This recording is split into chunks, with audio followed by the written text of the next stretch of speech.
Hi, thanks for joining me. I'm Wayne Purnell, and you've tuned in to get better every day. That's right.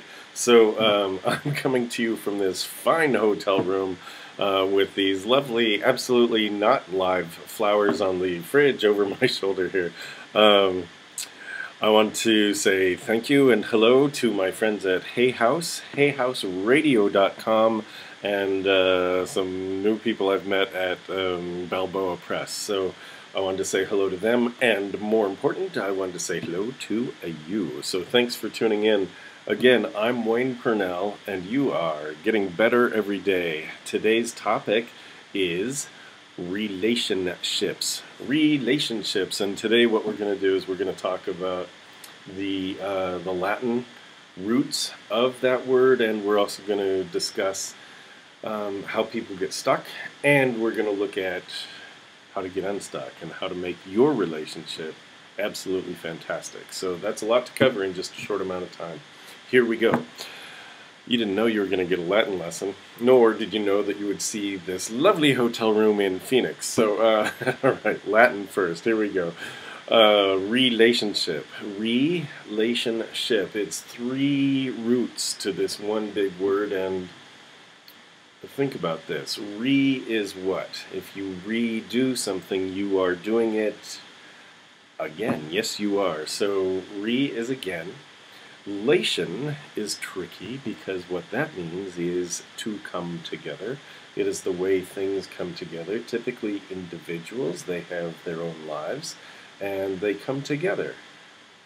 And where things get tricky is if they don't come together or if one grows and the other doesn't. So we'll talk about that in a second. So we've got re is again, lation is the way things interact or come together, and ship is not a great big boat out there. Ship is the state of.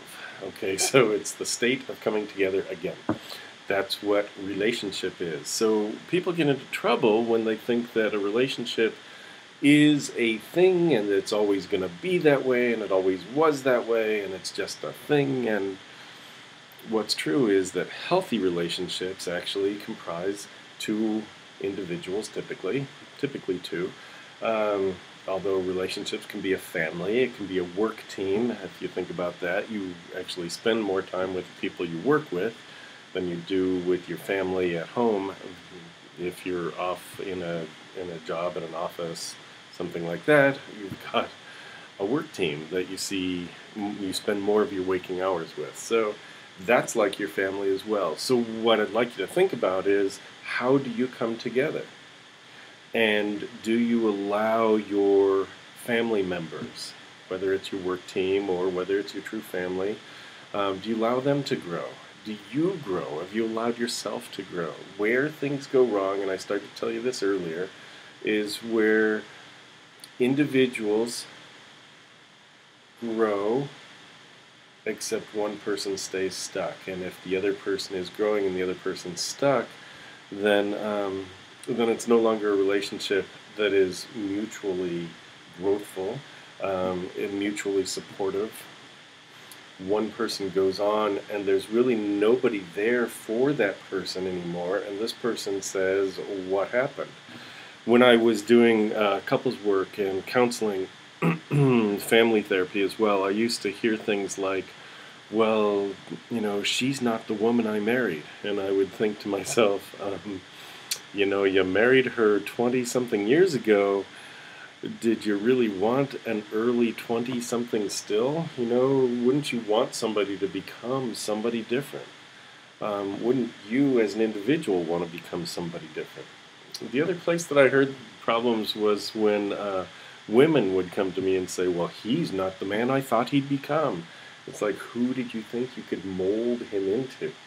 And so a relationship, really a healthy relationship, is one where you support, you nurture, you push, you really do support each other's growth by getting better yourself. The more that you grow, the more you encourage the other person to grow, and hopefully you build each other up, and that's what a fantastic relationship is about.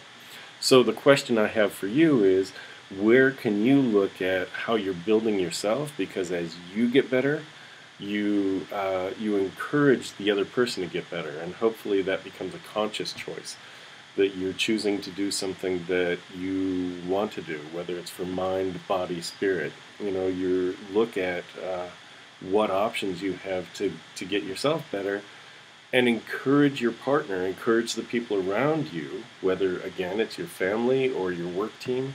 Encourage them to get better. Start a book club. Start some kind of something that you can share, but also something that's separate so that you have that difference to come back to.